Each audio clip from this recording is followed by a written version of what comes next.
ಆಡು ಮುಟ್ಟದ ಸೊಪ್ಪಿಲ್ಲ ನಿನ್ನ ಮೆಚ್ಚದವರ್ಯಾರಿಲ್ಲ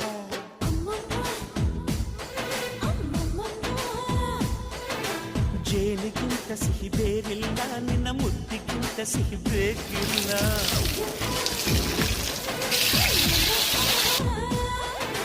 ಕಣ್ಣು ಕುಕ್ಕುವ ಬೆಚ್ಚಿ ಬೀರುವ ಅಂದವಾದ ಹೆಣ್ಣು ರುಚಿ ರುಚಿಯ ಬಾಯಿ ಚಪ್ಪರಿಸ ಸಿಹಿಯಾದ ಹೆಣ್ಣು ಅಯ್ಯೆಂದು ಬೇಗಿದರು ಆಸೆ ತೀರದ ಪಂಚಾಮೃತ ಇವಳು ಅಮ್ಮಮ್ಮಮ್ಮ ವೈದ್ಯರಮ್ಮಮ್ಮ